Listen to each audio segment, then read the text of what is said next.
Elle était vierge à 25 ans et tout le monde s'en moquait. Mais ses cris dans la chambre d'amis ont figé la maison. Le millionnaire a fait irruption dans la pièce et est resté figé en la voyant. Cette nuit-là, il est tombé amoureux comme jamais auparavant. Si cette histoire vous intéresse, n'oubliez pas de vous abonner à notre chaîne et dites-nous de quelle ville vous nous regardez. Nous continuons. Mathilde. Le roi ajusta sa robe fleurie tout en observant son reflet dans le miroir des toilettes, pour femme du Centre culturel de la Banque de France, au cœur de Paris. À 25 ans, elle possédait une beauté délicate qui attirait les regards partout où elle passait. Diplômée en histoire de l'art à la Sorbonne, elle travaillait comme assistante conservatrice au musée, où son talent pour organiser des expositions qui connectèrent le public avec l'art français avait déjà attiré l'attention de ses supérieurs. Elle respira profondément, essayant de se calmer avant de retourner à la soirée d'inauguration de la nouvelle exposition qu'elle avait aidé à monter. Son téléphone vibra. C'était encore un message de Delphine, sa meilleure amie depuis l'époque universitaire. « Alors, tu as rencontré quelqu'un d'intéressant à la soirée ? Profite, c'est ton jour de chance aujourd'hui. » Mathilde se mordit la lèvre, sentant cette pression familière dans sa poitrine. Comment expliquer une fois de plus qu'elle n'était pas là pour rencontrer quelqu'un, que son travail était sa priorité, que tout le monde n'avait pas besoin de suivre le même scénario de vie? La vérité qu'elle gardait comme un précieux secret était simple mais complexe dans ses implications. Mathilde, à 25 ans, était encore vierge. Un choix personnel qui, dans les cercles sociaux parisiens, semblait aussi anachronique que d'utiliser une machine à écrire à l'ère des smartphones. « Je travaille. »« Delphes, on en parle plus tard », répondit-elle sèchement, rangeant son téléphone. En sortant des toilettes, l'atmosphère sophistiquée du centre culturel l'enveloppa à nouveau. L'élite parisienne circulait entre les œuvres d'art contemporain, coupe de champagne à la main, conversation mélangeant culture, politique et potin. Mathilde se déplaçait avec une élégance étudiée parmi les invités, expliquant les détails des œuvres exposées, se sentant en sécurité uniquement lorsqu'elle parlait d'art. Mathilde venait rencontrer M. Henri Deschamps. La voix de son chef, Dr Pierre Saunier, directeur du centre culturel, l'appela. Elle s'approcha du petit groupe formé autour d'un homme grand, aux épaules larges et à la présence marquante. Vêtu d'un costume impeccablement coupé, Henri Deschamps exhalait le type de confiance que seul l'argent et le pouvoir peuvent procurer. À 37 ans, il était l'un des entrepreneurs les plus accomplis du pays, ayant bâti un empire dans le secteur technologique après avoir créé une application de services financiers qui avait révolutionné le marché français. Voici Mathilde Leroy, notre assistante conservatrice. C'est elle qui a conçu le concept central de cette exposition, présenta Dr Saunier avec une évidente fierté. C'est un plaisir de vous rencontrer, Mathilde. La voix d'Henri était grave et mélodieuse, ses yeux brun foncé l'étudiant, avec un intérêt sincère. Votre approche sur l'influence autochtone dans l'art contemporain français est fascinante. Mathilde sentit ses joues s'échauffer. Merci, monsieur Deschamps. C'est gratifiant de voir que le message de l'exposition est bien compris. Je vous en prie, appelez-moi Henri. Il sourit, révélant des dents parfaitement alignées. Je suis votre travail depuis l'exposition sur le modernisme français l'année dernière. Sa surprise dut être évidente, car Henri ajouta « L'art est ma passion secrète. Peu de gens le savent, mais j'ai une petite collection dans mon appartement. » La conversation s'écoula avec une facilité surprenante. Contrairement aux autres hommes puissants que Mathilde avait rencontrés, Henri semblait véritablement intéressé par ses opinions, posant des questions perspicaces sur les œuvres et écoutant attentivement ses réponses.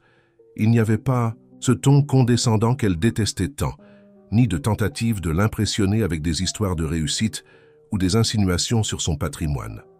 Le temps passa rapidement et bientôt, d'autres invités réclamèrent l'attention d'Henri. Avant de s'éloigner, il dit « J'aimerais beaucoup continuer notre conversation à une autre occasion, Mathilde.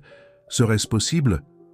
Prise par surprise, elle hocha simplement la tête, recevant en échange une carte avec son numéro personnel. « J'attendrai votre contact. » Quand Henri s'éloigna, Mathilde sentit les regards envieux de plusieurs femmes présentes. Certaines d'entre elles, elle le savait bien, avaient tenté sans succès d'attirer l'attention de l'entrepreneur au cours de la soirée.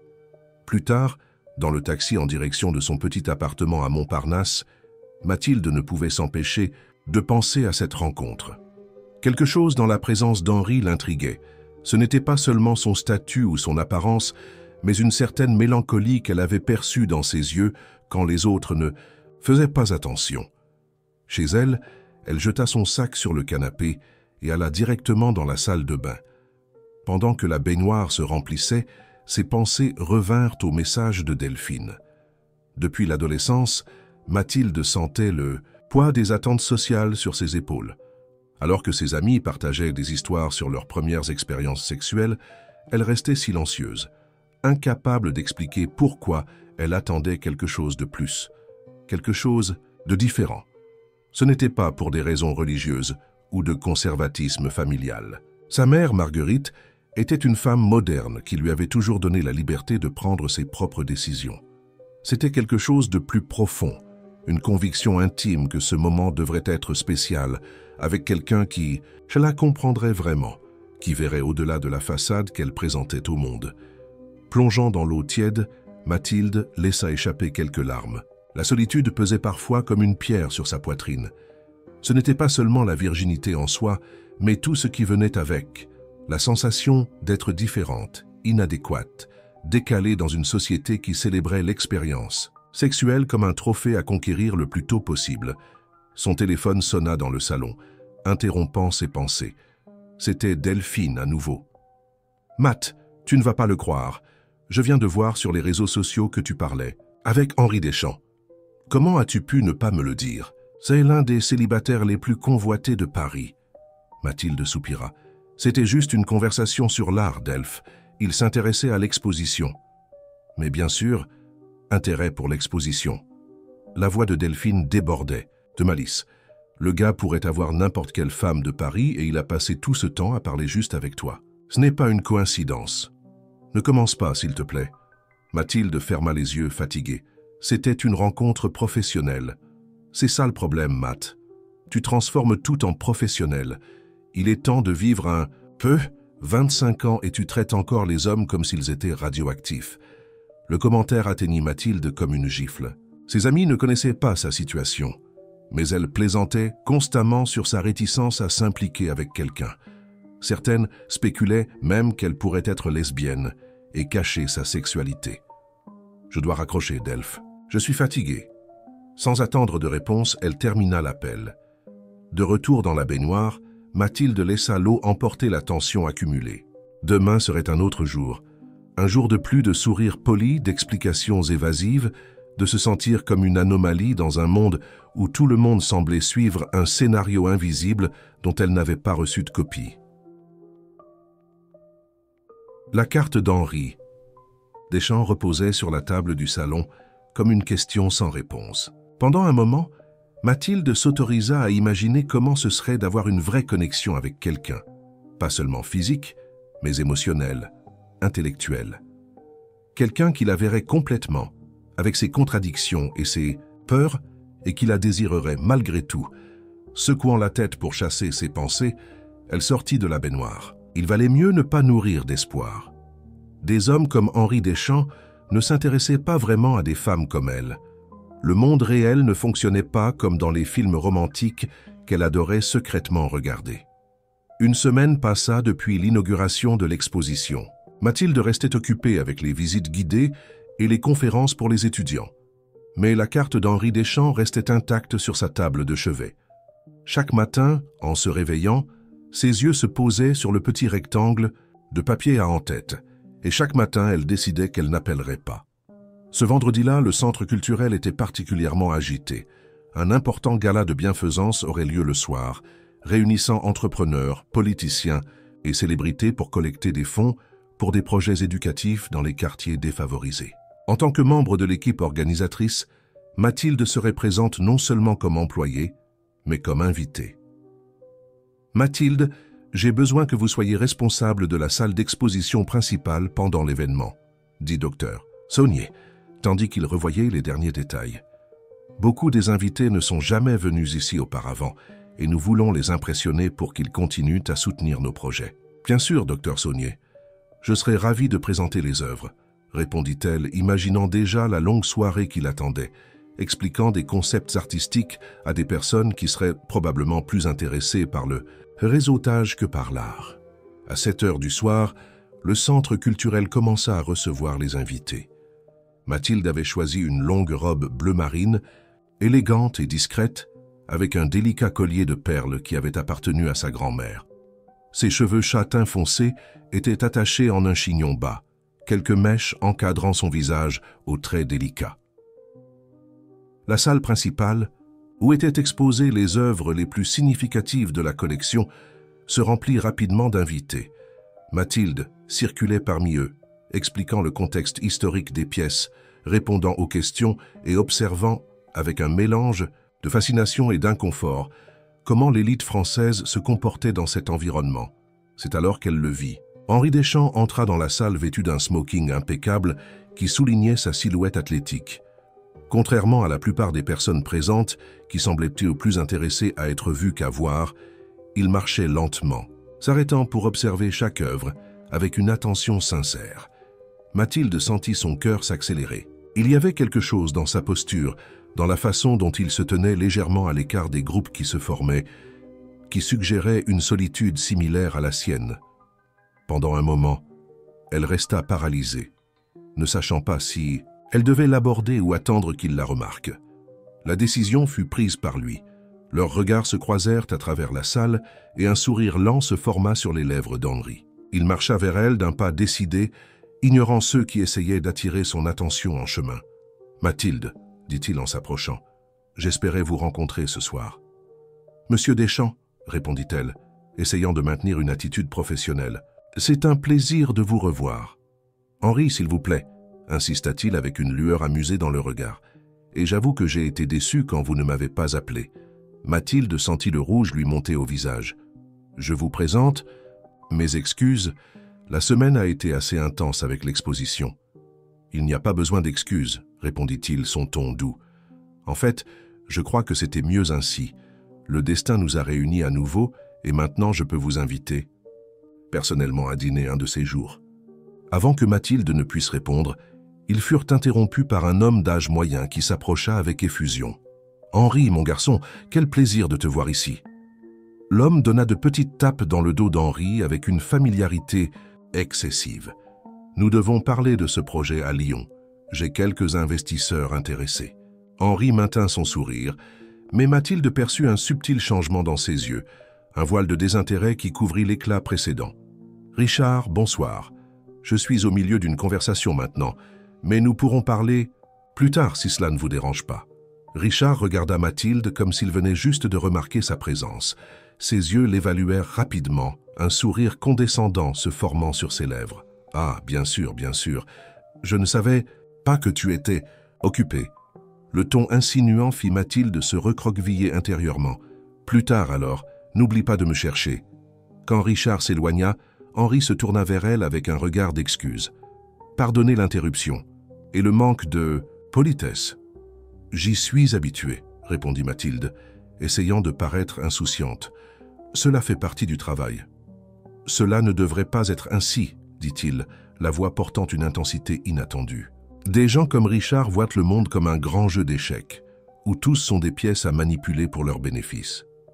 Quelque chose dans sa façon de parler, comme s'il partageait un secret, fit que Mathilde se sentit étrangement connectée à lui. Pendant un moment, le brouhaha de la fête disparut, et c'était comme s'ils étaient seuls dans cette salle pleine de monde. Alors, à propos de ce dîner, continua Henri, son sourire revenant, qu'en dites-vous? Je promets une conversation beaucoup plus intéressante que n'importe laquelle que vous auriez ici ce soir. Mathilde hésita. Toutes ses défenses, construites au fil des années de déception et d'insécurité, lui criaient de refuser. Mais il y avait quelque chose dans ses yeux, une vulnérabilité cachée sous la confiance apparente, qui l'intriguait. « J'aimerais beaucoup, » répondit-elle finalement, se surprenant elle-même. Le sourire d'Henri s'élargit, illuminant son visage d'une manière qui le fit paraître plus jeune, presque innocent. « Excellent. Que diriez-vous de demain soir? Je connais un endroit à Montmartre, loin de l'agitation de la ville. La vue est spectaculaire et la nourriture est encore meilleure. » Avant qu'elle ne puisse répondre, ils furent à nouveau interrompus cette fois par une femme éblouissante dans une robe rouge qui couvrait à peine le nécessaire. Elle s'approcha d'Henri par derrière, plaçant une main possessive sur son bras. « Henri, chéri, je t'ai enfin trouvé. Je te cherchais toute la soirée. » Mathilde observa comment son expression changea instantanément, le masque social revenant couvrir toute émotion authentique. « Camille, je ne savais pas que tu serais là ce soir. »« Comment pourrais-je manquer l'occasion de te voir ?» ronronna Camille, lançant un regard évaluateur à Mathilde. « Tu ne vas pas nous présenter ?» Qu'Henri s'éclaircit la gorge, visiblement mal à l'aise. « Mathilde Leroy, assistante conservatrice du centre culturel. Mathilde, voici Camille Vasseur, une amie. » L'hésitation avant le mot « amie » ne passa inaperçue pour aucune des deux femmes. Camille sourit avec une fausse douceur. « Enchantée, dit-elle, tendant la main avec des ongles parfaitement manucurés. Henri a toujours eu un intérêt particulier pour l'art. Le double sens était évident, et Mathilde sentit son estomac se nouer. Bien sûr qu'un homme comme Henri aurait des femmes comme Camille dans sa vie, belles, sophistiquées, expérimentées. Le genre de femme qui saurait exactement comment lui plaire, qui ne porterait pas le poids des insécurités et de l'inexpérience. « Le plaisir est mien, » répondit Mathilde, gardant sa contenance. « Si vous voulez bien m'excuser, je dois vérifier les autres invités. » Avant qu'Henri ne puisse protester, elle s'éloigna rapidement, se perdant dans la foule. Son cœur battait la chamade, pas tant à cause de la présence de Camille, mais à cause de sa propre réaction. Pourquoi s'en souciait-elle? Elle connaissait à peine Henri Deschamps.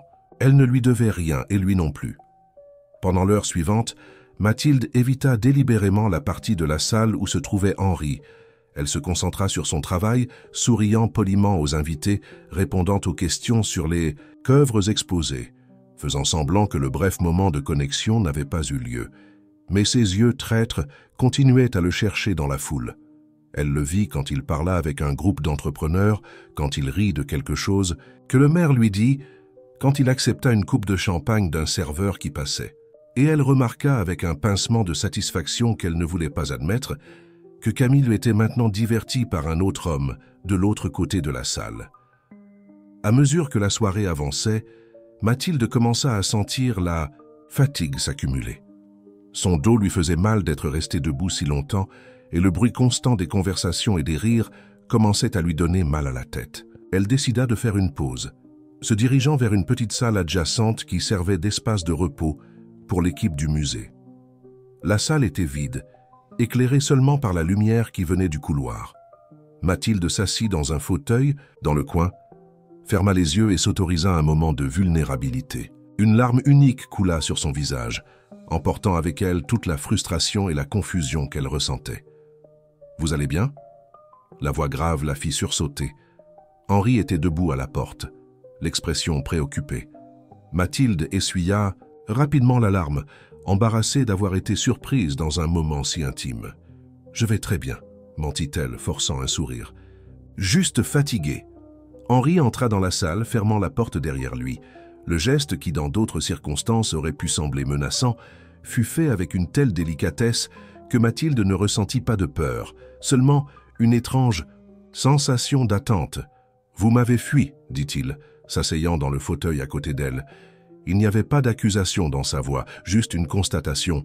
« Je n'ai pas fui, » protesta faiblement Mathilde. « J'ai des responsabilités ce soir. »« Et pour demain soir, avons-nous toujours un dîner prévu ?» Mathilde hésita. « Je ne sais pas si c'est une bonne idée. »« À cause de Camille ?»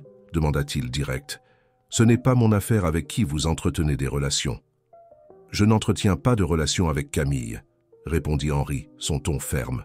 « Nous avons eu une brève liaison il y a quelques années, et elle apparaît occasionnellement lors d'événements comme celui-ci, faisant semblant qu'il existe encore quelque chose entre nous. » Mathilde ne savait pas quoi dire. Une partie d'elle voulait le croire, une autre partie l'avertissait d'être prudente.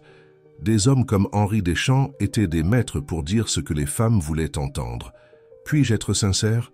Avec vous, Mathilde, continua-t-il se penchant légèrement en avant, il y a quelque chose en vous qui m'intrigue, une authenticité qui est rare dans ces cercles. Quand nous avons parlé d'art la semaine dernière, c'était la première conversation authentique que j'ai eue depuis des mois, peut-être des années. Ces paroles touchèrent à quelque chose de profond en elle, un désir de connexion que Mathilde essayait de nier même à elle-même.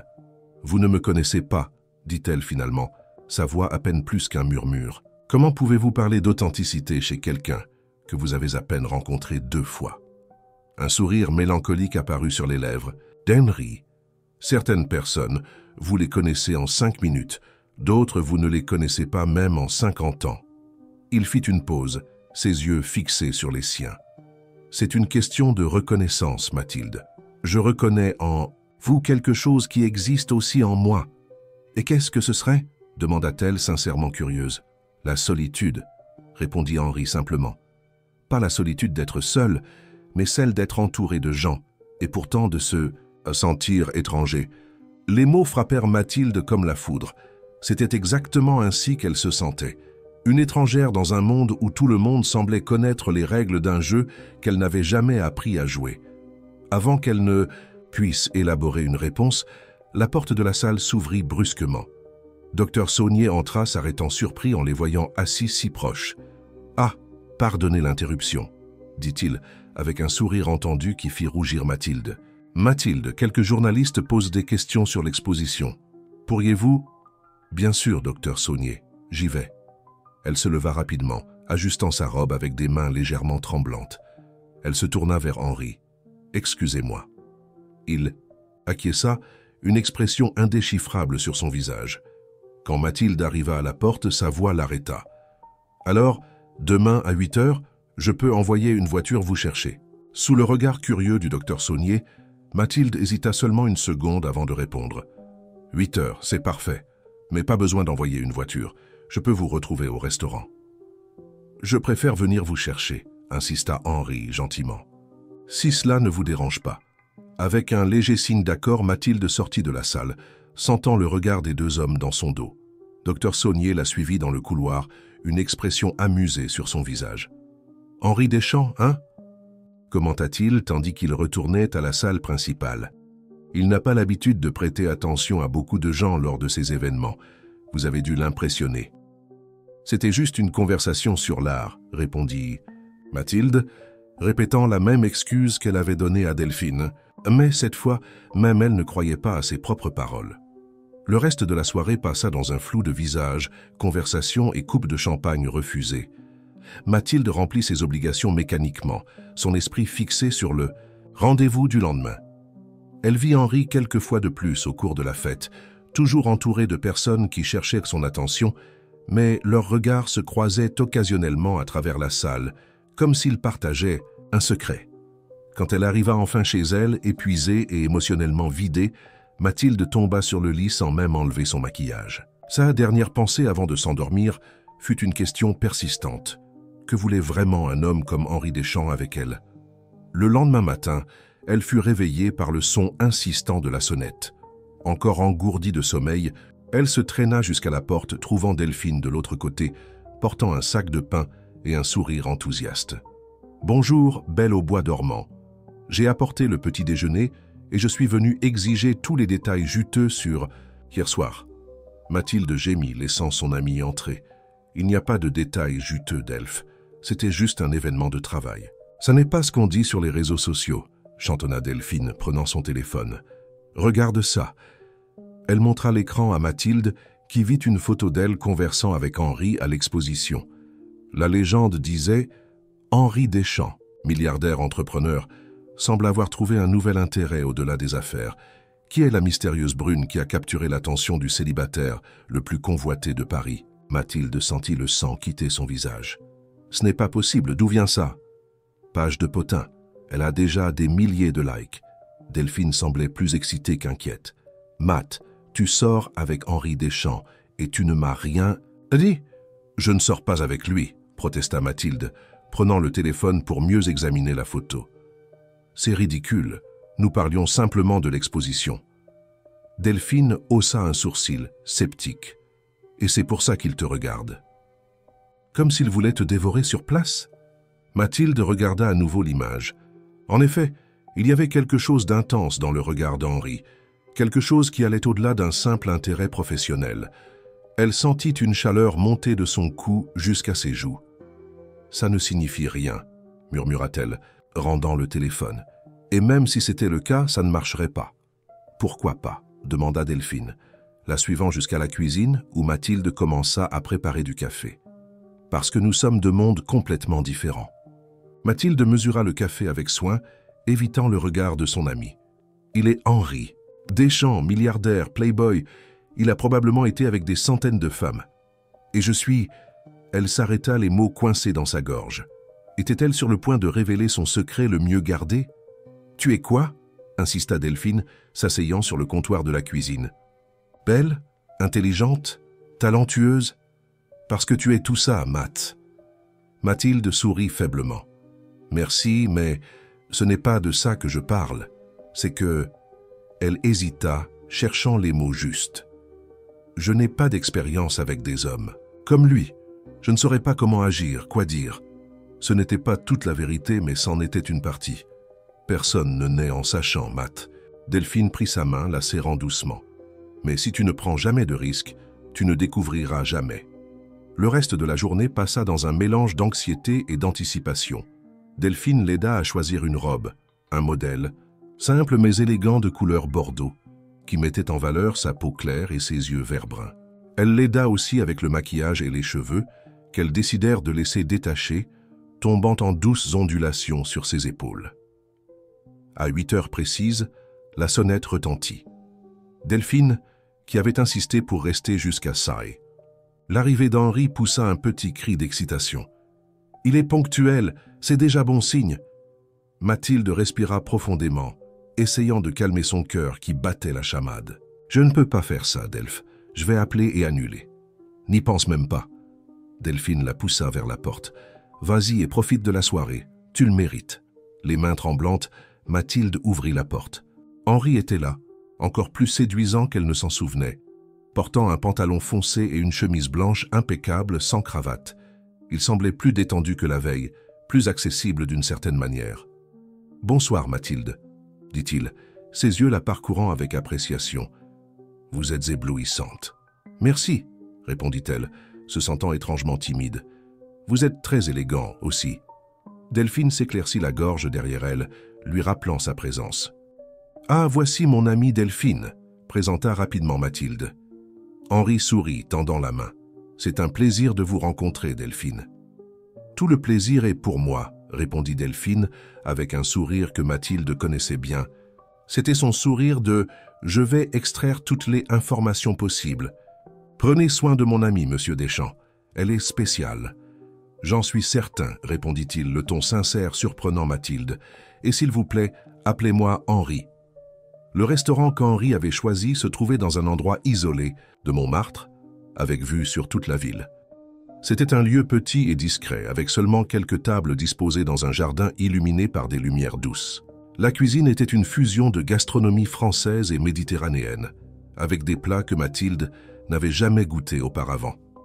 La conversation coula avec une facilité surprenante. Ils parlèrent d'art, de littérature, de voyage, découvrant des goûts communs, et étant respectueusement en désaccord sur d'autres sujets. Il n'y avait pas la tension que Mathilde anticipait, ni de tentative de l'impressionner avec des histoires de réussite ou des démonstrations de richesse. « Comment avez-vous commencé dans le monde de l'art ?» demanda Henri, tandis qu'il savourait le dessert, une délicate mousse de fruits de la passion avec un coulis de fruits rouges. Mathilde sourit, se souvenant. « Ma grand-mère était professeure d'histoire de l'art. Elle m'emmenait dans des musées depuis que j'étais petite.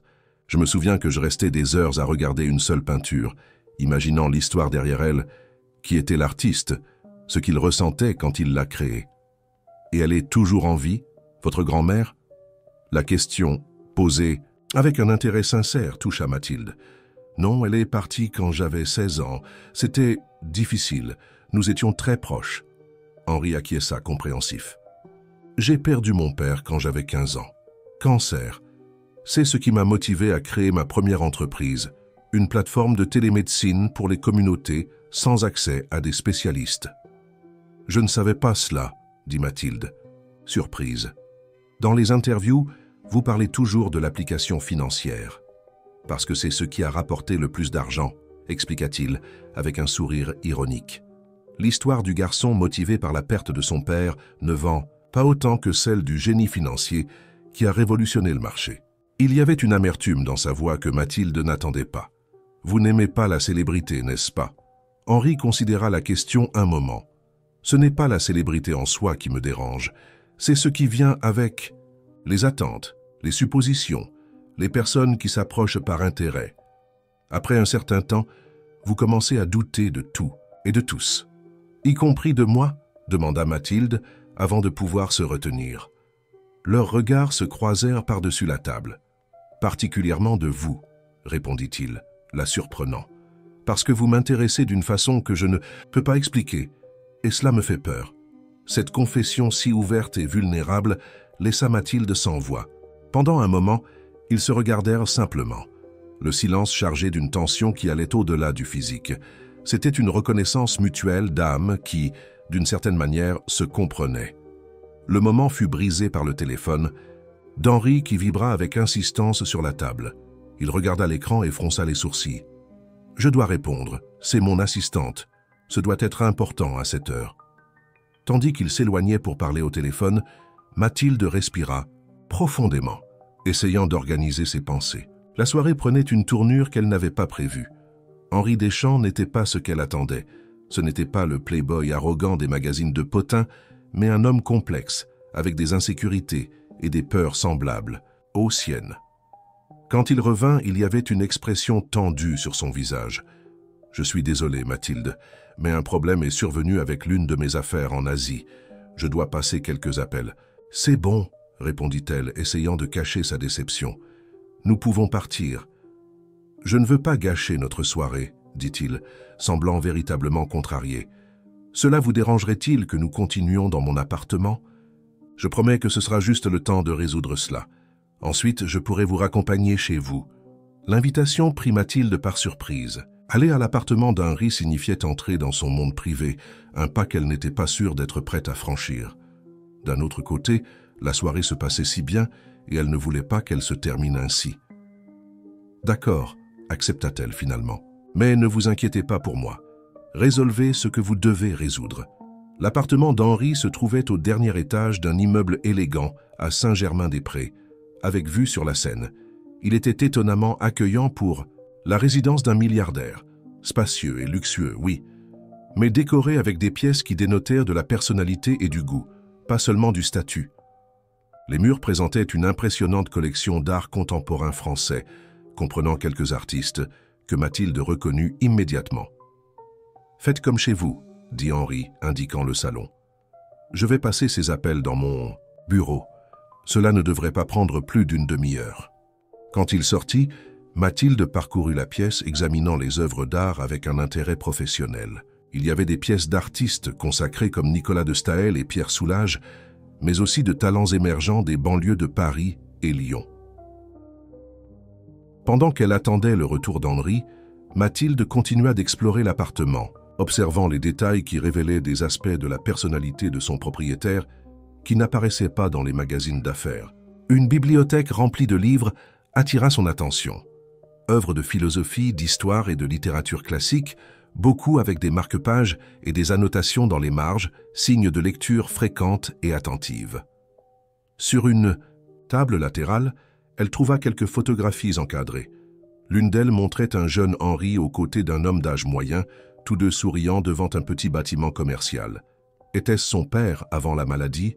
Il y avait une lueur d'admiration et de respect dans les yeux du jeune homme qui contrastait avec l'expression plus prudente et réservée de l'Henri qu'elle connaissait. Son regard s'arrêta sur une photo particulièrement intrigante. Henri, au milieu d'un groupe d'enfants dans une banlieue, tous portant des t-shirts d'un projet social. Son sourire sur cette photo était différent, ouvert, authentique, sans le poids qu'il semblait porter maintenant. C'était à la Courneuve, il y a 5 ans. La voix d'Henri vint de derrière elle, la surprenant. « Désolé, je ne voulais... C'est pas vous effrayer. » Mathilde remit la photo sur la table, un peu embarrassée d'avoir été prise en train de fouiner. « Je ne savais pas que vous travailliez avec des projets sociaux. Je maintiens quelques programmes éducatifs dans des quartiers défavorisés, » expliqua-t-il s'approchant. « Je préfère ne pas le divulguer.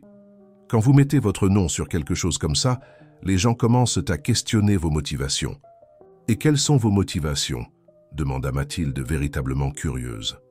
Henri sourit, un sourire mélancolique qui n'atteignit pas complètement ses yeux. J'ai grandi à Montreuil, dans la banlieue parisienne. Je n'étais pas riche, mais nous avions suffisamment. Mon père était commerçant, il avait une petite quincaillerie. Quand il est tombé malade, nous avons tout perdu avec les traitements. J'avais une bourse dans un bon lycée privé, et les parents de mes camarades ont beaucoup aidé. Je n'ai jamais oublié cela. Cette révélation surprit Mathilde. L'histoire publique d'Henri Deschamps parlait d'un jeune prodige de classe moyenne qui avait construit son empire à partir de zéro, mais ne mentionnait pas ses difficultés personnelles. « Avez-vous résolu votre problème d'affaires » demanda-t-elle, changeant de sujet en percevant qu'il semblait mal à l'aise avec la direction de la conversation. « Pour l'instant, » répondit Henri, passant la main dans ses cheveux dans un geste de fatigue. « Les investisseurs s'effraient facilement quand le marché fluctue. Une partie de mon travail consiste à les calmer. » Il fit une pause, la regardant intensément. « Mais je ne veux pas parler d'affaires maintenant. J'aimerais que vous me parliez davantage de vous, Mathilde. » Ils s'assirent sur le canapé, à une distance respectueuse l'un de l'autre. Henri servit 2 verres de vin rouge, un Malbec argentin que Mathilde accepta après une brève hésitation. « Que voulez-vous savoir » demanda-t-elle, se sentant étrangement vulnérable sous son regard attentif. « Tout, » répondit-il simplement. « Ce qui vous rend heureuse, ce qui vous attriste, ce qui vous tient éveillée la nuit. Qui est Mathilde Leroy au-delà de la conservatrice? D'art ? » La question était simple, mais la réponse ne l'était pas.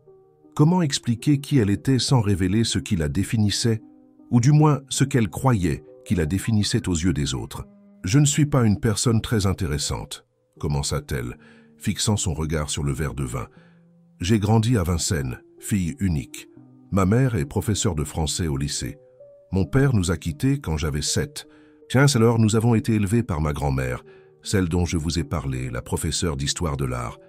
Et ce dont vous ne parlez pas aux gens ?» demanda Henri doucement, comme s'il devinait qu'il y avait plus, beaucoup plus derrière cette histoire apparemment commune. Mathilde déglutit, sentant son cœur s'accélérer. Pourquoi envisageait-elle de s'ouvrir à cet homme qu'elle connaissait? À peine. Quelque chose dans l'atmosphère de la soirée, dans l'intimité du moment, dans les confessions qu'il avait déjà faites, la poussait à une honnêteté qu'elle se permettait rarement. « Je » commença-t-elle, mais les mots restèrent coincés dans sa gorge. Elle prit une gorgée de vin, cherchant du courage. « Les gens font toujours des suppositions à mon sujet, que je suis réservé, que je suis antipathique, que je suis... je ne sais pas, réprimé d'une certaine façon. »« Et vous ne l'êtes pas ?» demanda Henri sans jugement dans la voix. « Je suis réservé, oui, mais ce n'est pas par arrogance ou froideur, c'est que... » Elle fit une pause, respirant profondément. « C'est difficile de se connecter avec les gens quand on se sent si... différent d'eux. » Différent comment? Le moment de vérité était arrivé. Mathilde pourrait changer de sujet, pourrait donner une réponse évasive, pourrait inventer une excuse et partir. Mais quelque chose en elle avait besoin de dire, besoin de partager le poids qu'elle portait. « Je n'ai jamais... » Sa voix faiblit. Elle prit une autre gorgée de vin et essaya à nouveau. « Je n'ai jamais été avec personne, intimement je veux dire. » Les mots flottèrent dans l'air entre eux. Mathilde garda les yeux fixés sur son verre, incapable d'affronter ce qu'elle imaginait être choc, pitié ou peut-être même amusement sur le visage d'Henri. « Vous me dites que vous êtes vierge ?» demanda-t-il finalement, sa voix étonnamment neutre. Mathilde acquiesça toujours sans le regarder. 25 ans. Ridicule, n'est-ce pas? Pourquoi serait-ce ridicule? La question la fit lever les yeux. Il n'y avait pas de moquerie, sur son visage, seulement une curiosité sincère. « Parce que nous vivons en 2025 à Paris, pas dans un village médiéval, » répondit-elle avec un rire sans humour. « Parce que mes amis ont perdu leur virginité à 16, 17 ans. Parce que la société s'attend à ce que les gens aient des expériences, qu'ils profitent de la vie. Parce que quand vous arrivez à mon âge sans avoir fait ça, les gens supposent qu'il y a quelque chose qui ne va pas chez vous. Et pourquoi avez-vous attendu ?» La question était directe, mais posée avec une telle gentillesse que Mathilde ne se sentit pas jugée. Au début, c'était simplement parce que la bonne personne ne s'est pas présentée. Ensuite, c'est devenu un choix. Et puis, elle haussa les épaules, cherchant ses mots. Alors c'est devenu quelque chose de plus grand que moi. Plus le temps passait, plus cela semblait effrayant. Pas seulement l'acte lui-même, mais tout ce qui va avec, la vulnérabilité, les attentes, la peur de décevoir, d'être déçu. Henri resta silencieux un moment, comme s'il traitait ses paroles. Puis, il posa son verre sur la table, basse, et dit quelque chose que Mathilde n'aurait jamais espéré entendre. « Je comprends parfaitement. » Elle le dévisagea, sceptique. « Comment pourriez-vous comprendre ?»« Parce que j'avais 30 ans lors de ma première expérience sexuelle. » Cette révélation frappa Mathilde comme un éclair. Henri Deschamps, le playboy milliardaire, l'homme que les magazines décrivaient comme un séducteur invétéré, vierge à 30 ans. « Ce n'est pas possible, » dit-elle, incapable de cacher son incrédulité. « Vous êtes un homme comme n'importe quel autre, » compléta-t-il, avec un sourire triste, avec des insécurités, des peurs, des complexes. La différence est que j'ai l'argent et le pouvoir pour mieux les cacher. Il se leva marchant jusqu'à la fenêtre qui donnait sur la Seine, maintenant une masse sombre ponctuée par les lumières des bateaux au loin. Quand il reprit la parole, sa voix portait une vulnérabilité que Mathilde n'aurait jamais imaginé exister en lui. Quand mon père est tombé malade, j'ai assumé la responsabilité de la famille. Je travaillais la journée, étudiais le soir, prenais soin de lui les week-ends. Il n'y avait pas de temps pour les relations. Après son départ, je me suis plongé dans le travail comme une façon de gérer la douleur. J'ai créé ma première entreprise à 22 ans, la seconde à 25 ans. À 28 ans, j'étais déjà millionnaire. Mais je n'avais aucune idée de comment me rapporter aux gens, surtout aux femmes. Il revint s'asseoir, cette fois plus près d'elle. « Les gens voient ce qu'ils veulent te voir, Mathilde.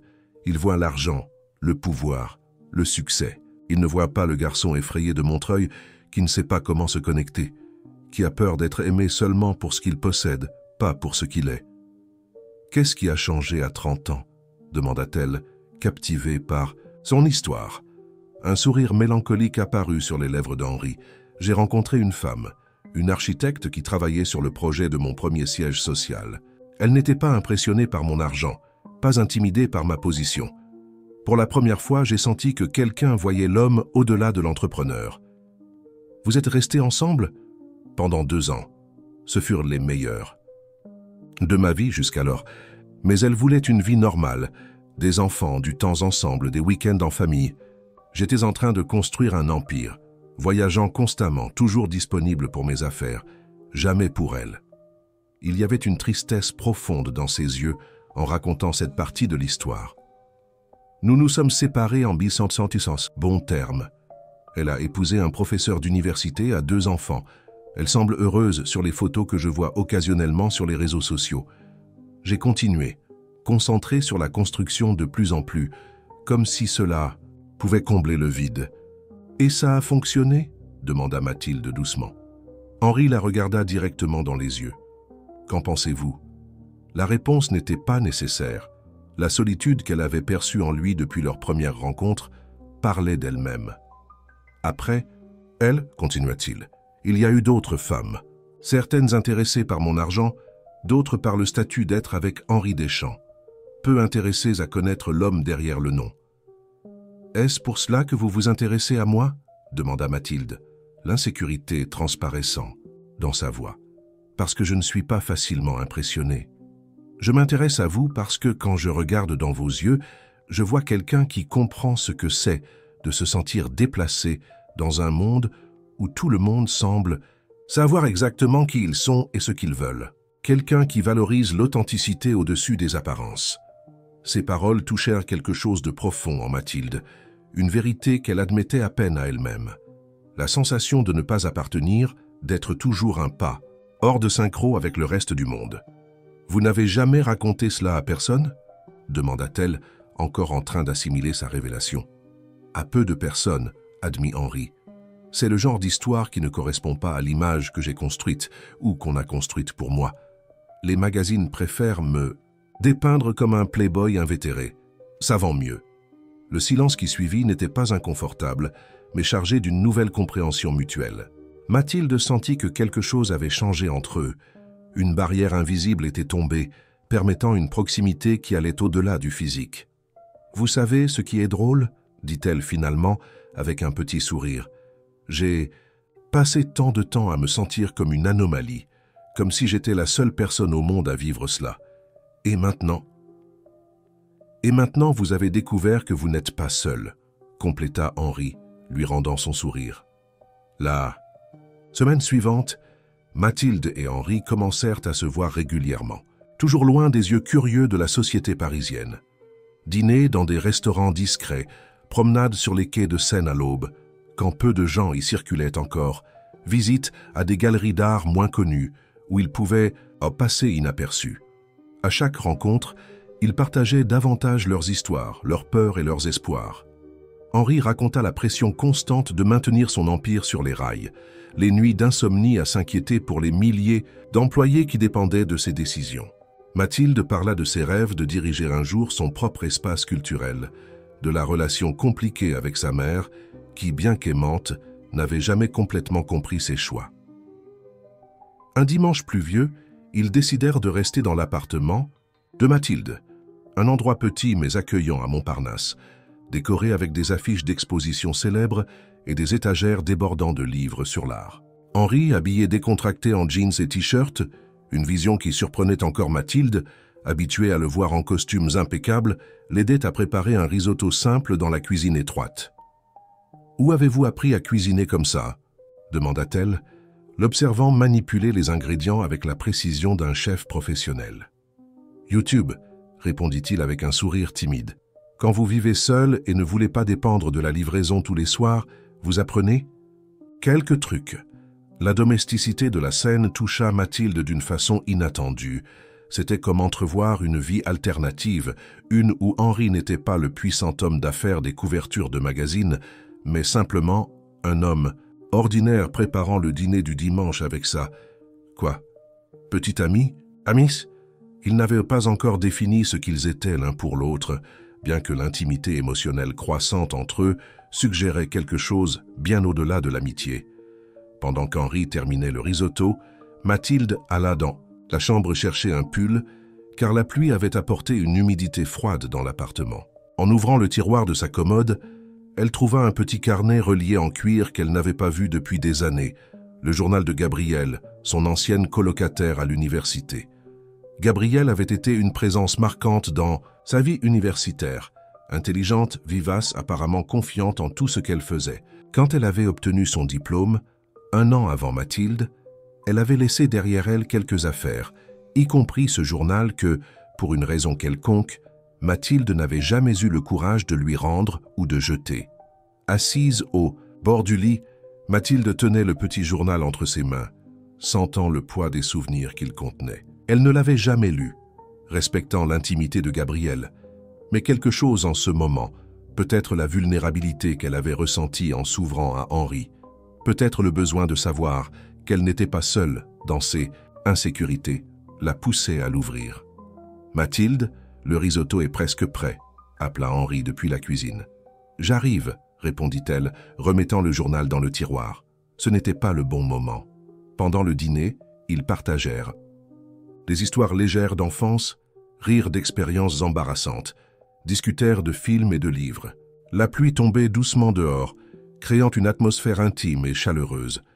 Henri parla de ses plans pour étendre les projets sociaux à d'autres communautés, tandis que Mathilde évoquait une exposition d'artistes autochtones contemporains qu'elle organisait.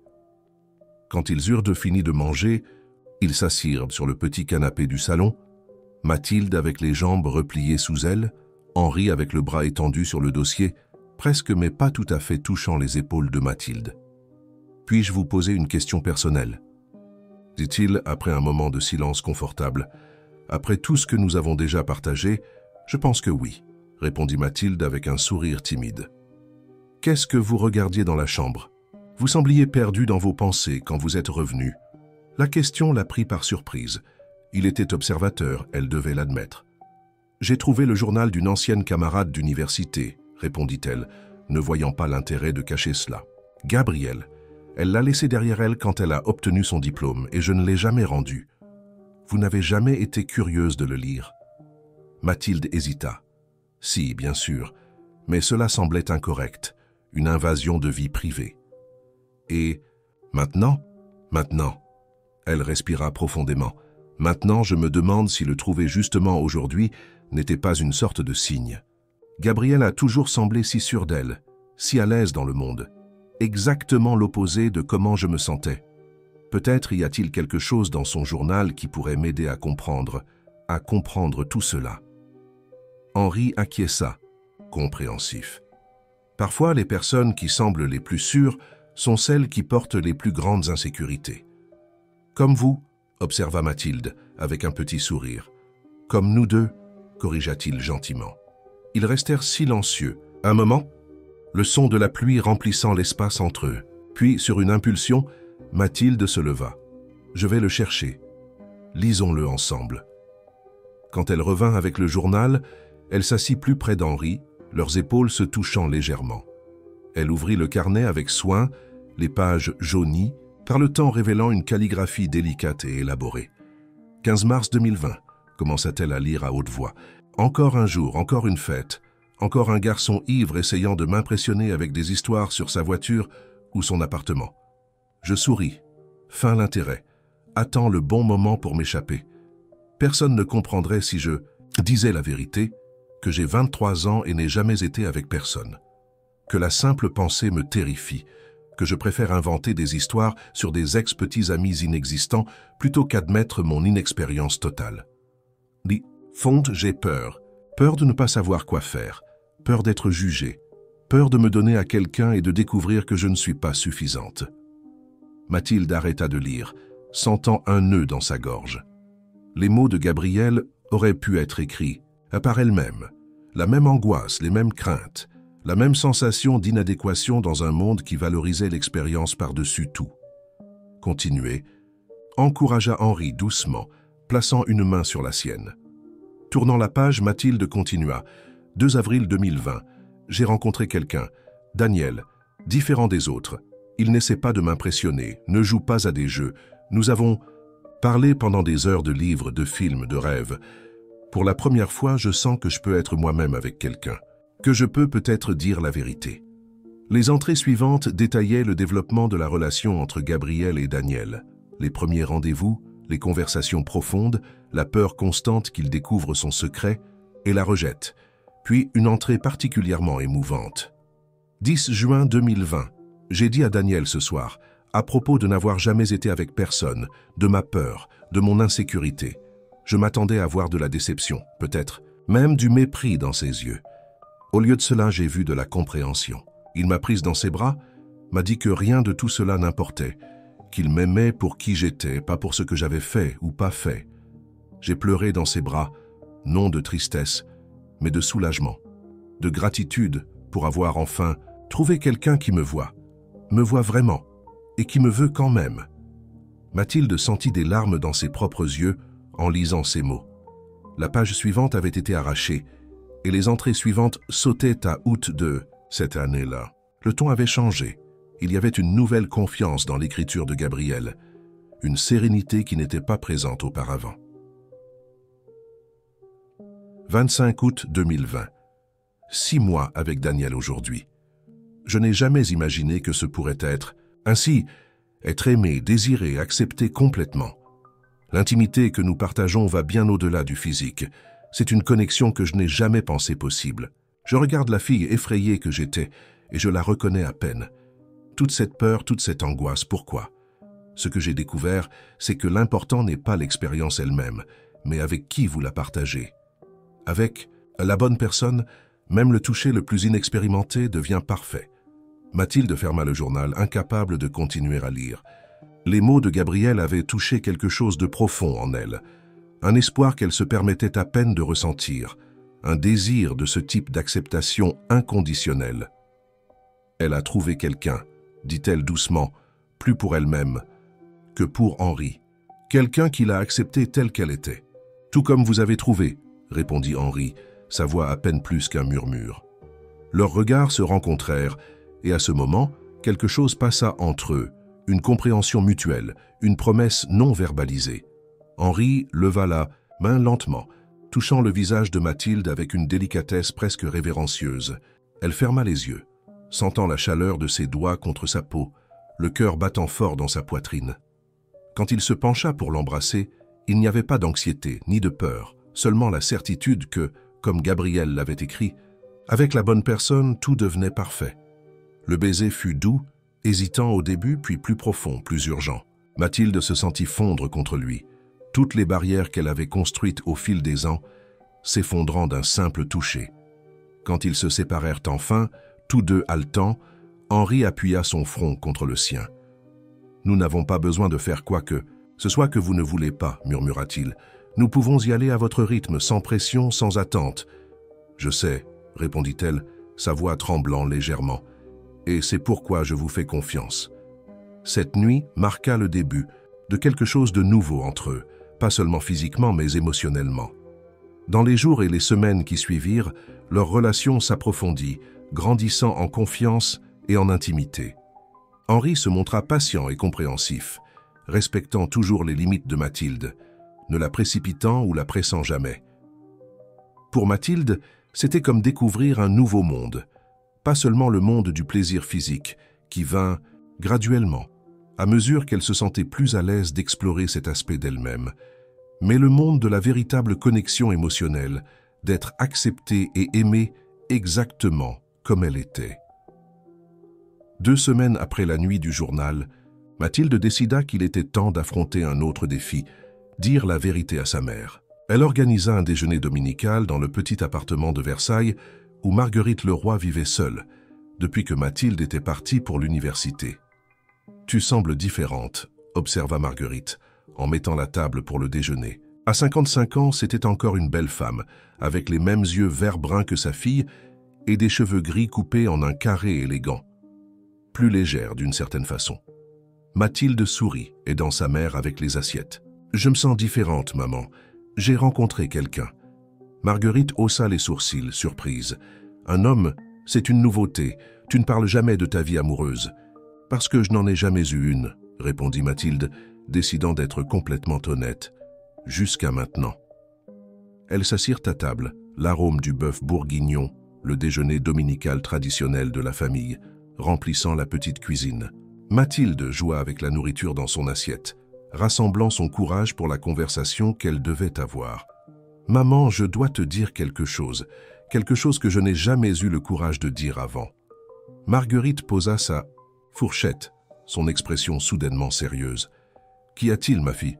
Tu me fais peur. »« Ce n'est rien de grave, » s'empressa de dire Mathilde. « C'est juste que, eh bien, jusqu'à ce que je rencontre Henri, je n'avais jamais été avec personne, intimement, je veux dire. » La confession flotta dans l'air entre elles. Marguerite resta silencieuse un moment traitant l'information, puis, à la surprise de Mathilde, elle commença à rire. « Maman, ce n'est pas drôle, » protesta Mathilde, sentant son visage brûler de honte. « Je ne ris pas de toi, ma fille, » répondit Marguerite, essuyant une larme de rire du coin de l'œil. « Je ris de l'ironie de la situation. Toutes ces années, tu as gardé ce secret avec peur de mon jugement, alors qu'en réalité... » « En réalité, quoi ?» Marguerite respira profondément, un sourire mélancolique remplaçant le rire. « Quand ? En réalité, j'ai vécu la même chose. J'avais 26 ans quand j'ai rencontré ton père. Et oui, il était le premier. » Mathilde regarda sa mère, bouche bée. « Tu ne m'as jamais dit ça. Tu n'as jamais demandé, » répondit Marguerite simplement. « Et pour être honnête, ce n'était pas non plus quelque chose dont je me sentais à l'aise de discuter. J'ai grandi à une époque différente, avec des valeurs différentes. Mes parents, tes grands-parents, étaient des personnes conservatrices. Mais tu as toujours semblé si moderne. Tu m'as toujours donné de la liberté. Tu ne m'as jamais fait pression sur ces choses. Précisément parce que je sais ce que c'est de se sentir pressé, » expliqua Marguerite, tendant la main par-dessus la table pour toucher celle de sa fille.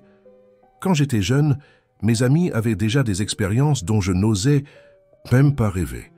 Je me sentais comme une étrangère, comme s'il y avait quelque chose qui n'allait pas chez moi, parce que je voulais attendre la bonne personne. »« Comment as-tu rencontré papa ?» demanda Mathilde, réalisant que, malgré les années de vie commune, il y avait beaucoup qu'elle ne savait pas sur l'histoire de ses parents. Un sourire nostalgique illumina le visage de Marguerite. À la faculté de lettres, il était ce genre de garçon tranquille, toujours un livre à la main. Il n'était pas le plus beau ni le plus populaire, mais il avait une sensibilité, une profondeur qui m'a immédiatement attiré. « Et tu lui as dit, sur le fait de n'avoir jamais été avec personne avant ?»« Je l'ai fait, durant notre 3e. Se mènent ensemble. J'étais terrifié, certaine qu'il rirait de moi ou perdrait tout intérêt. Au lieu de cela, il a avoué qu'il était aussi inexpérimenté, qu'il attendait aussi quelqu'un de spécial. La révélation frappa Mathilde comme un coup de foudre. Ses parents, qui avaient toujours semblé si différents l'un de l'autre, sa mère pratique et affirmée, son père, rêveur et distrait, avaient partagé cette connexion profonde, cette vulnérabilité mutuelle. Pourquoi nous a-t-il quittés? La question s'échappa avant qu'elle ne puisse la retenir. Le doute qui hantait Mathilde depuis ses 7 ans quand elle s'était réveillée un matin pour découvrir que son père était parti. Marguerite soupira, la douleur encore visible dans ses yeux même après tant d'années. Ton père était un homme compliqué, Mathilde. Il souffrait de dépression sévère, quelque chose qu'il a essayé de te cacher. Les bons jours, il était aimant, créatif, plein de vie. Les mauvais jours, il arrivait à peine à sortir du lit. Elle fit une pause, comme si elle choisissait soigneusement ses prochains mots. Quand il est parti, ce n'était pas parce qu'il ne nous aimait pas. C'était parce qu'il croyait que nous serions mieux sans lui, sans les hauts et les bas, sans l'instabilité. As-tu de ses nouvelles? Occasionnellement. Il vit au Portugal maintenant, enseigne dans une université. Il semble plus stable avec le traitement adéquat. Marguerite serra la main de sa fille.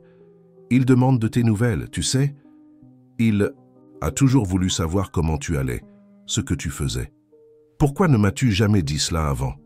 Demanda Mathilde, sentant un mélange confus d'émotions. Chagrin pour l'abandon, soulagement de savoir qu'elle n'avait pas été oubliée, colère d'avoir été gardée dans l'ignorance pendant si longtemps. Parce que c'était compliqué. Ma fille, tu étais jeune, tu étais blessée. J'ai pensé que ce serait plus facile si tu avançais simplement, sans porter le poids de ses problèmes.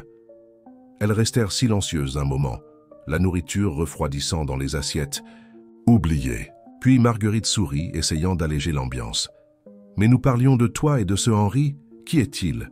Comment vous êtes-vous rencontrés ?» Mathilde sentit une rougeur monter dans son cou. « C'est une longue histoire. »« J'ai tout mon temps, » répondit Marguerite, se servant plus de limonade. « Commence par le début. » Et ainsi, pour la première fois depuis longtemps, mère et fille parlèrent ouvertement, sans secret ni demi-vérité entre elles. Mathilde raconta la rencontre au centre culturel, le gala de bienfaisance, les conversations profondes et les insécurités partagées. Elle parla du journal de Gabriel et de la connexion qu'elle ressentait avec Henri. Pas seulement physique, mais spirituelle, comme si leurs âmes se reconnaissaient à un niveau qui transcendait le mondain.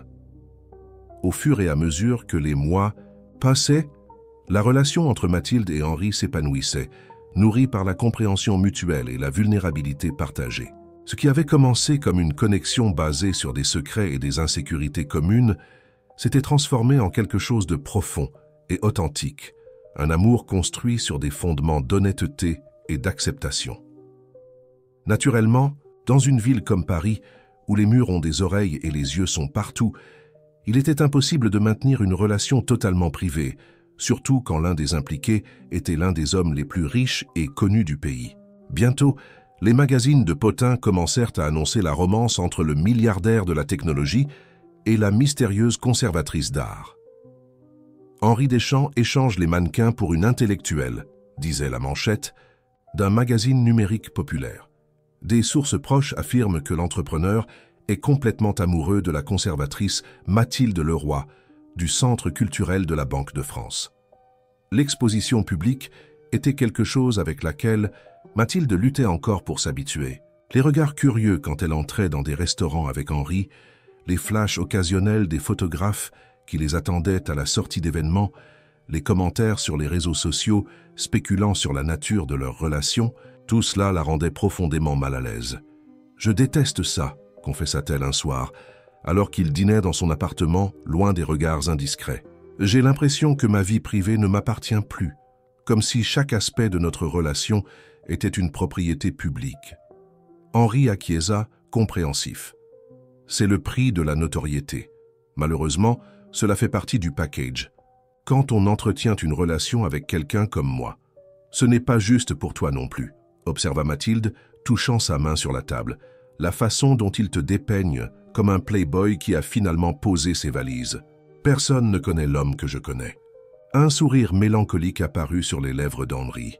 C'est peut-être mieux ainsi. L'image publique sert comme une sorte de bouclier, gardant le vrai moi protégé. La conversation éveilla quelque chose en Mathilde, une pensée qui grandissait en elle ces dernières semaines.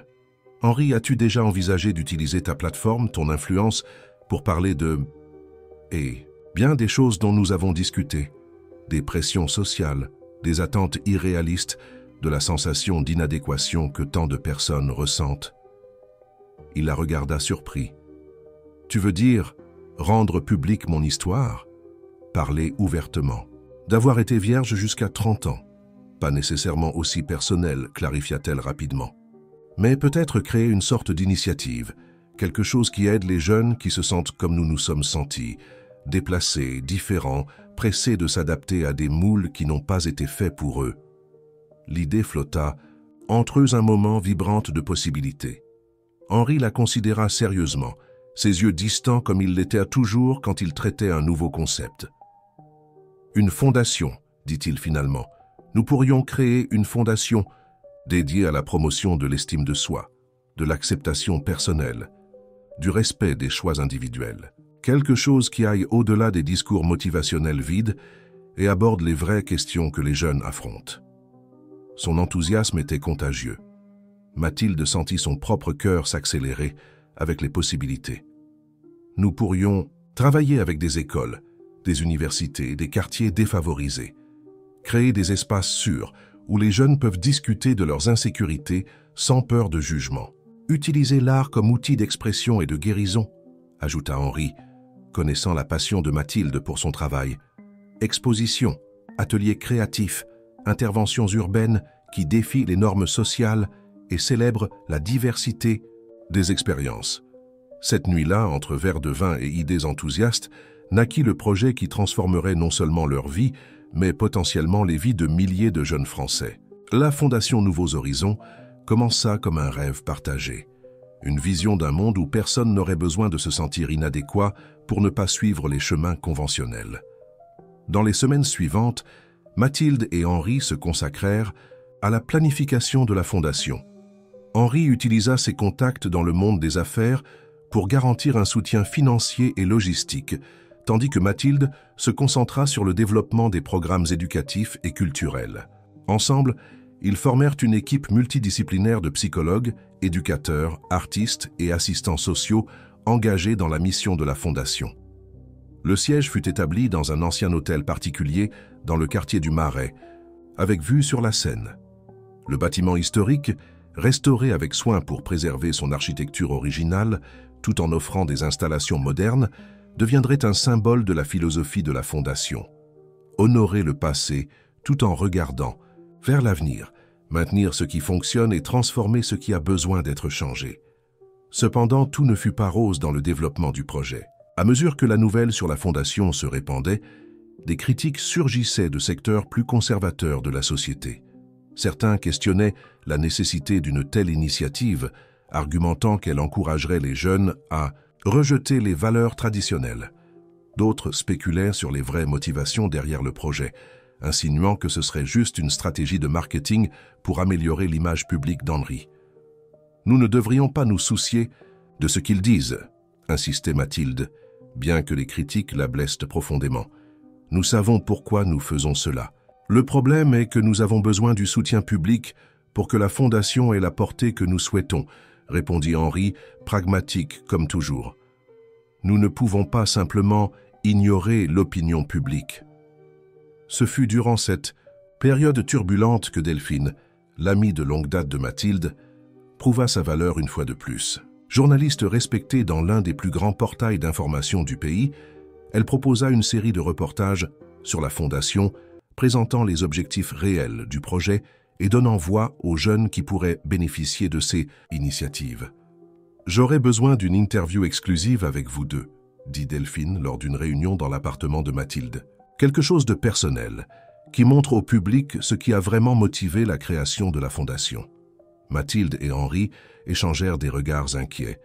Une interview signifierait ouvrir leur vie personnelle à l'examen public, exposer des vulnérabilités qu'ils n'avaient partagées qu'entre eux.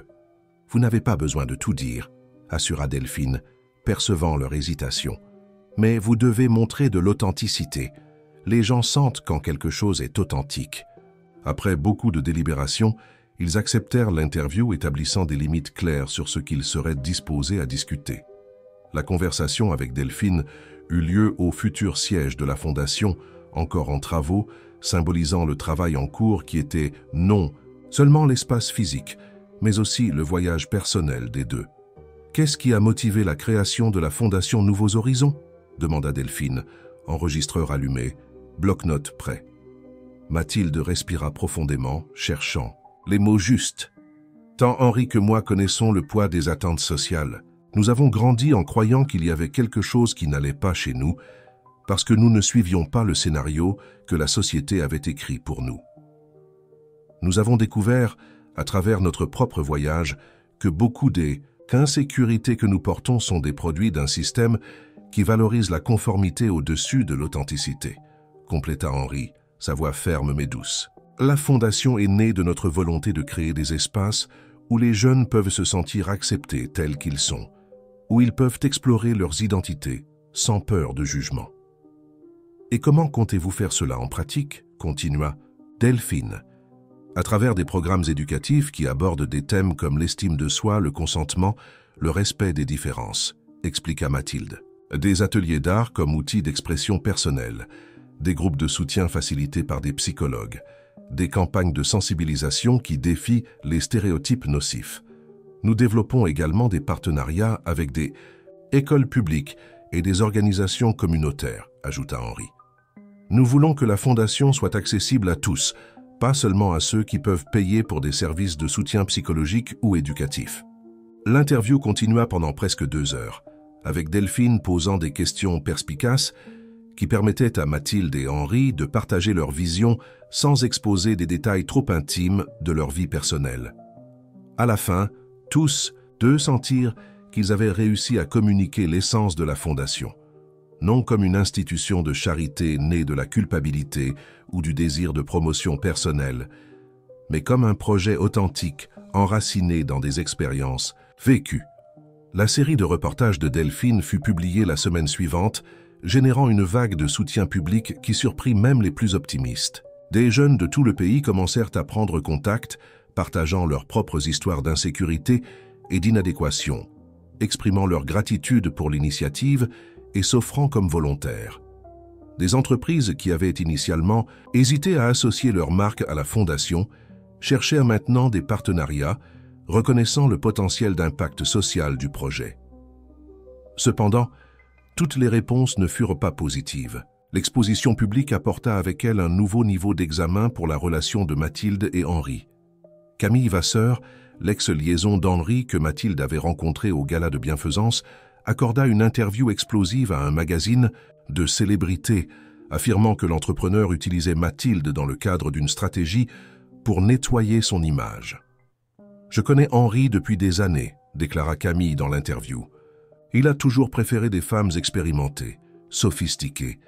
Cet intérêt soudain pour une intellectuelle réservée est clairement calculé pour changer son image publique de playboy en philanthrope responsable. » Ces paroles blessèrent Mathilde plus qu'elle n'aurait voulu l'admettre. Bien qu'elle sache qu'elles étaient fausses, elles alimentaient ses insécurités les plus profondes, la peur de ne pas être suffisante, d'être juste une phase dans la vie d'Henri, qu'il finirait par se lasser de son inexpérience et chercherait quelqu'un de plus compatible avec son style de vie.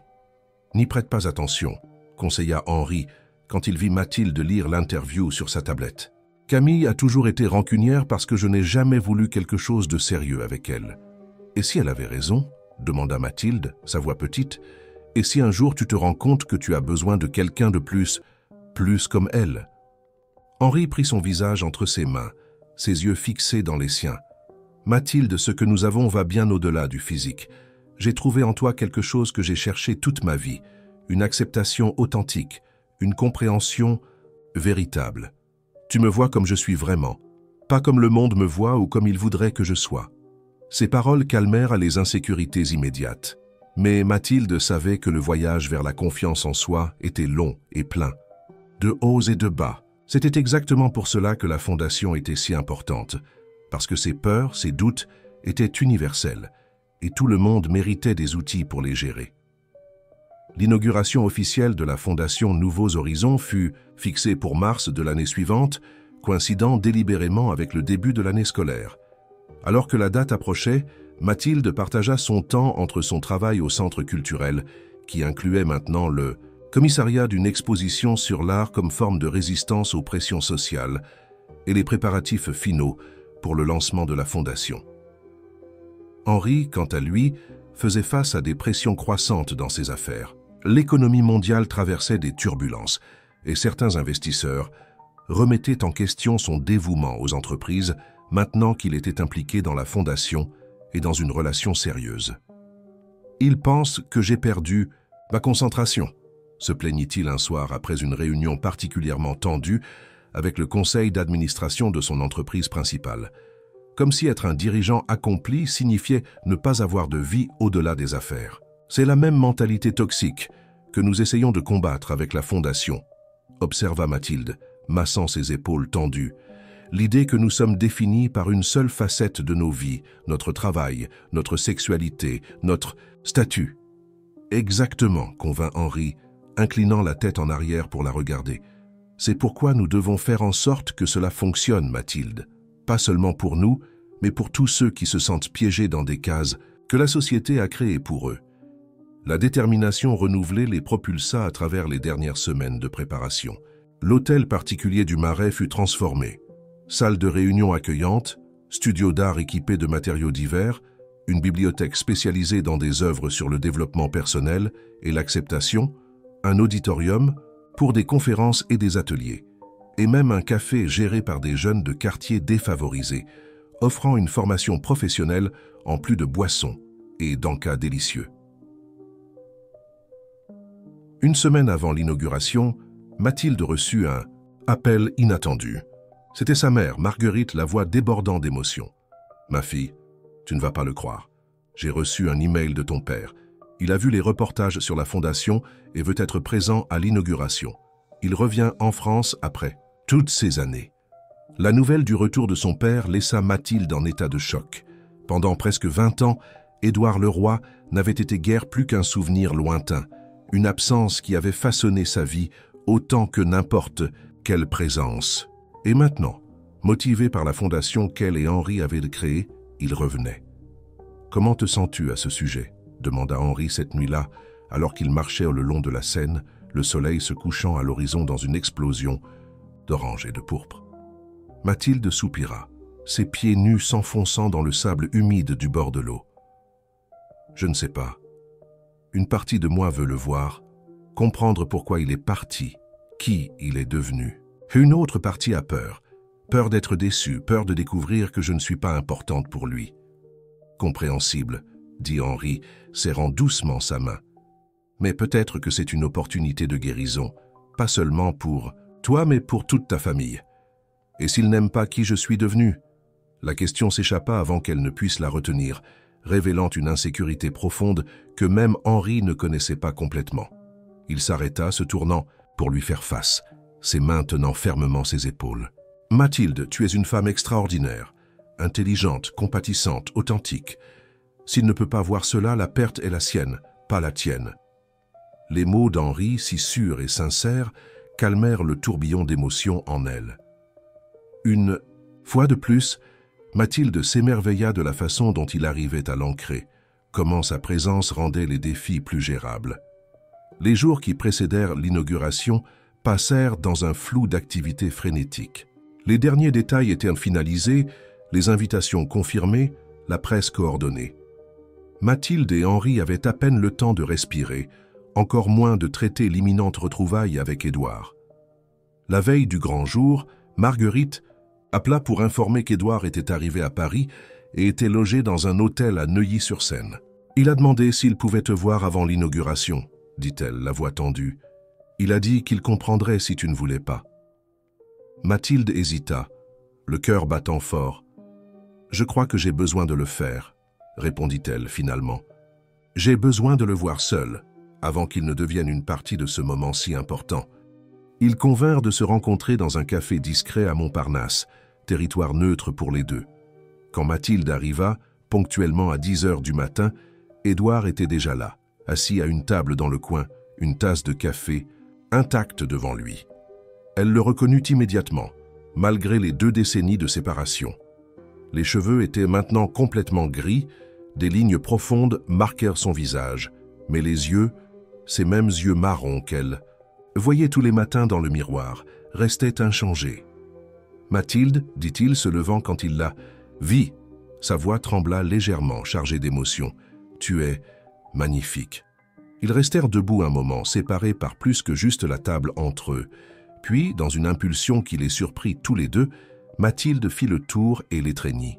Le geste ne signifiait pas un pardon complet ou l'oubli, mais reconnaissait son humanité, la complexité de la situation qui les avait séparés. « Merci d'avoir accepté de me voir, » dit Édouard quand ils s'assirent finalement. « Je ne t'aurais pas blâmé si tu avais refusé. Pourquoi es-tu revenu maintenant ?» demanda Mathilde allant droit au but. « Après tant d'années ?» Édouard respira profondément, ses doigts tambourinant nerveusement sur la table. « Quand j'ai vu les reportages sur la Fondation, sur le travail que tu fais pour aider les jeunes, à s'accepter, à surmonter les pressions sociales, c'était comme si quelque chose avait fait clic en moi. J'ai réalisé que d'une certaine façon, tu avais transformé ta douleur, dont une partie que j'ai causée, en quelque chose de positif, quelque chose de plus grand que toi-même. » Il fit une pause, prenant une gorgée de café avant de continuer. Et j'ai réalisé qu'il était temps de faire de même, d'affronter mes erreurs, d'essayer de réparer ce qui peut l'être. « Que t'a dit ma mère ?» demanda Mathilde. « À propos de moi, de la Fondation, l'essentiel. Que tu travailles dans l'art, que tu as rencontré un entrepreneur nommé Henri, qu'ensemble vous créez un espace pour les jeunes qui se sentent déplacés. » Il sourit légèrement. « Elle a mentionné que tu sembles heureuse, vraiment heureuse, pour la première fois depuis longtemps. » Mathilde acquiesça, sentant une vague inattendue de gratitude envers sa mère, qui avait partagé suffisamment pour contextualiser Édouard, mais avait laissé son histoire personnelle à raconter avec ses propres mots, si elle le souhaitait. « La Fondation est née d'expériences personnelles, » expliqua-t-elle, choisissant soigneusement ce qu'elle révélerait. « Tant les miennes que celles d'Henri. Nous connaissons tous deux le poids de ne pas s'intégrer, de porter des secrets par peur du jugement. Je connais bien ce poids, » admit Édouard, ses yeux soudainement humides. « La dépression que j'ai cachée pendant des années, que j'ai essayé de noyer dans le travail, l'alcool, n'importe quoi qui puisse faire taire l'obscurité en moi, qui m'a finalement convaincu que vous seriez mieux sans moi. » Sa franchise toucha quelque chose en Mathilde. Pendant des années, elle avait imaginé cette rencontre, construit dans son esprit les accusations qu'elle ferait, les questions difficiles qu'elle poserait. Mais assise là, face à cet homme qui portait ses propres cicatrices, ses propres batailles, la colère qu'elle pensait ressentir céda la place à une compréhension plus complexe. « Pendant longtemps, j'ai cru qu'il y avait quelque chose qui n'allait pas chez moi, confessa-t-elle, que tu étais partie parce que je n'étais pas suffisante, pas digne d'amour. Non, la voix d'Édouard se brisa. Ce n'était jamais ça, Mathilde. Je t'aimais, je t'aime plus que je ne pourrais jamais exprimer. C'était mon propre sentiment d'inadéquation, ma propre honte pour la maladie que je ne comprenais pas, qui m'a fait partir. » Ils parlèrent pendant presque 2 heures, naviguant à travers 2 décennies d'absence, reconstruisant le pont entre père et fille, non avec des excuses vides ou des promesses grandioses, mais avec de petites vérités partagées, des reconnaissances mutuelles de douleur et de résilience. Quand ils se dirent finalement au revoir, avec la promesse de se revoir à l'inauguration, Mathilde se sentait étrangement légère. La rencontre n'avait pas effacé le passé, mais avait ouvert une porte vers un futur où l'absence de son père ne serait plus le trou noir autour duquel sa vie orbitait. Le grand jour arriva enfin. L'hôtel particulier du Marais était méconnaissable, des bannières colorées décoraient la façade historique, des panneaux explicatifs sur les programmes de la Fondation occupaient le jardin, et une petite scène avait été montée pour les discours d'ouverture. Des centaines d'invités remplissèrent l'espace, des représentants d'entreprises partenaires, des personnalités publiques qui avaient soutenu l'initiative, des éducateurs intéressés à mettre en œuvre les programmes dans leurs écoles. Et plus important, des dizaines de jeunes qui avaient pris contact après les reportages, impatients de participer aux premières activités de la Fondation. Mathilde, vêtue d'une robe bleue, simple mais élégante, se tenait aux côtés d'Henri, dans la petite loge improvisée, où ils attendaient le moment de monter sur scène. Par la fenêtre, ils pouvaient voir la foule grandir, le bourdonnement d'expectatives remplissant l'air. « Tu es nerveuse ?» demanda Henri, ajustant sa cravate. « Un peu, » admit-elle, « mais c'est une bonne nervosité, comme si nous étions sur le point de donner naissance à quelque chose qui a grandi en nous depuis si longtemps. » Il sourit, l'embrassant doucement. « C'est exactement comme je me sens. » Un léger coup à la porte interrompit le moment. C'était Delphine, resplendissante dans un ensemble rouge, un badge de presse pendu à son cou. « Vous ?»« C'est de près, star. Le public est impatient. » Mathilde respira profondément, arrangeant ses cheveux une dernière fois. Prêt. En sortant dans le jardin, la première personne que Mathilde vit fut sa mère, élégante dans une robe fleurie, conversant avec animation avec une jeune volontaire. À côté d'elle, paraissant un peu déplacé mais déterminé à être présent, se tenait Édouard. Quand leurs regards se croisèrent, il sourit, un sourire encourageant qui en disait plus que n'importe quel mot. Le maître de cérémonie, un présentateur de télévision connu qui s'était offert pour conduire l'événement, gratuitement, monta sur scène pour commencer l'inauguration. Après une brève introduction sur l'importance d'initiatives qui promeuvent la santé mentale et le bien-être des jeunes, il appela Mathilde et Henri. Les applaudissements étaient assourdissants. Main dans la main, ils montèrent sur scène, momentanément aveuglés par les flashs des caméras. Henri, habitué au projecteur, prit la parole en premier. « Bonjour à tous, c'est avec une immense fierté et émotion que nous inaugurons aujourd'hui la Fondation Nouveaux Horizons. » Sa voix amplifiée par les haut-parleurs résonna dans le jardin. Ce projet est né d'une conviction profonde, celle que tous méritent de se sentir acceptés et valorisés pour qui ils sont réellement, pas pour qui la société s'attend à ce qu'ils soient. Il fit une pause, ses yeux rencontrant ceux de Mathilde. Beaucoup d'entre vous connaissent l'entrepreneur Henri Deschamps, ou pensent le connaître, l'homme sur les couvertures des magazines, dans les galas, sur les listes des plus riches. Ce que peu savent, c'est que derrière cette image publique, il y a un homme qui, comme tant d'entre vous, s'est déjà senti inadéquat, différent, pressé d'être quelque chose qu'il n'était pas. Un murmure parcourut l'assistance. Henri allait au-delà du script qu'ils avaient préparé, partageant plus de son histoire personnelle qu'il n'avait prévu. Pendant des années, j'ai porté le poids de secrets et d'insécurité, convaincu qu'il y aurait rejet si les gens savaient qui j'étais vraiment. Il a fallu que je rencontre quelqu'un de spécial. Il regarda directement Mathilde, pour comprendre que notre vulnérabilité n'est pas notre faiblesse, mais notre plus grande force. Il passa le microphone à Mathilde, qui l'accepta avec des mains légèrement tremblantes.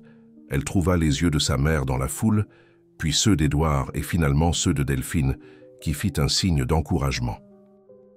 Tout comme Henri, j'ai grandi en sentant qu'il y avait quelque chose qui n'allait pas chez moi, commença-t-elle, sa voix gagnant en fermeté à mesure qu'elle parlait.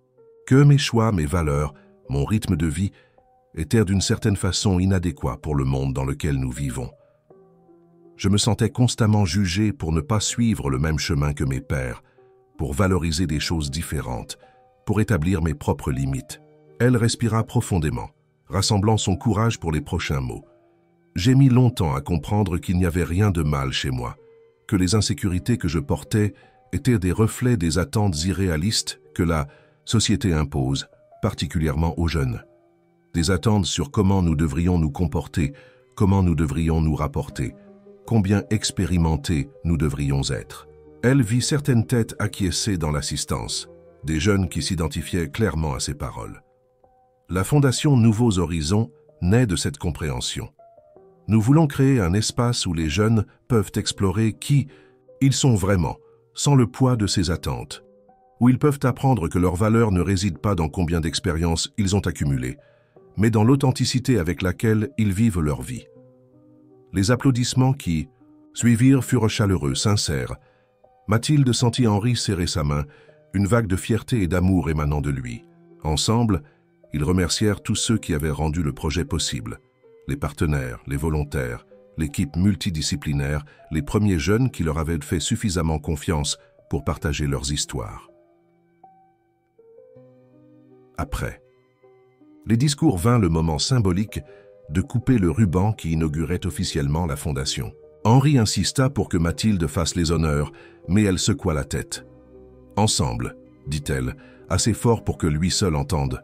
Nous avons commencé cela ensemble, nous le réaliserons ensemble. » Avec les ciseaux dorés dans les mains, ils coupèrent le ruban bleu qui symbolisait non seulement l'ouverture d'un espace physique, mais le début d'un voyage partagé, un voyage de transformation, tant personnel que collectif. La célébration qui suivit fut animée et émouvante. Les invités exploraient les installations, les jeunes s'inscrivaient aux premiers ateliers, les journalistes posèrent des questions sur les prochaines étapes de la fondation. Au milieu de la foule, Mathilde vit sa mère discuter avec Édouard, un sourire prudent mais authentique sur son visage. Certaines blessures ne cicatriseraient jamais complètement, mais il y avait de l'espace pour un nouveau type de relation, basé non sur ce qu'ils avaient été l'un pour l'autre dans le passé, mais sur ce qu'ils pourraient être à l'avenir. Des heures plus tard, quand la majorité des invités étaient déjà partis et que seule l'équipe la plus proche restait, Henri attira Mathilde dans un coin tranquille du jardin. La nuit était tombée, et des lumières décoratives entre les arbres créaient une atmosphère presque magique.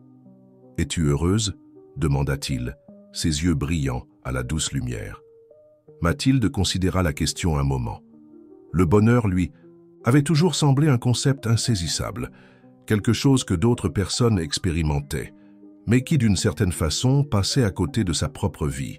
Mais maintenant, regardant l'homme devant elle, la fondation qu'ils avaient créée ensemble, la famille qui se reconstruisait lentement, la personne qu'elle devenait, plus forte, plus sûre, plus authentique, elle réalisa que oui, elle était heureuse. Pas le bonheur éphémère des films romantiques, mais quelque chose de plus profond et durable. « Je le suis », répondit-elle simplement, « plus que je n'aurais jamais imaginé possible. » Henri sourit, ce sourire qui faisait encore accélérer son cœur, et s'agenouilla sur l'herbe devant elle. De sa poche, il sortit une petite boîte de velours bleu. « Mathilde Leroy, dit-il, sa voix tremblant légèrement.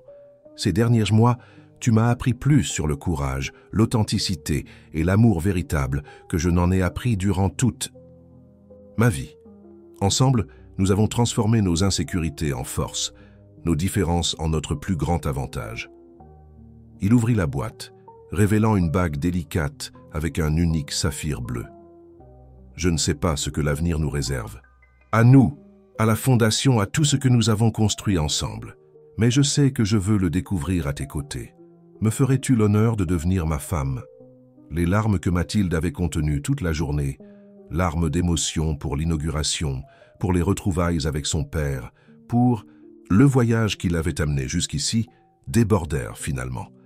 Pendant un moment, elle resta sans voix, une émotion si intense la prenant qu'elle pouvait à peine respirer. « Oui, » répondit-elle finalement, sa voix à peine plus qu'un murmure. « Oui, Henri, 1000 fois oui. » Il plaça la bague à son doigt, se levant pour l'embrasser sous le ciel étoilé de Paris. À ce moment, tous deux savaient qu'ils avaient trouvé quelque chose de rare et précieux, pas seulement l'un l'autre, mais des versions d'eux-mêmes qu'ils n'avaient jamais imaginées possibles. Des versions qui embrassaient leur vulnérabilité, qui transformaient leurs insécurités en force, qui comprenaient que la vraie valeur d'une personne ne réside pas dans combien d'expériences elle a accumulées, mais dans l'authenticité avec laquelle elle vit chaque moment. La fondation Nouveaux Horizons ne serait que le début. Ensemble, Mathilde et Henri continueraient à élargir leurs horizons, à défier les attentes, à montrer qu'il y a une infinité de façons d'être humain, d'aimer, de créer du sens.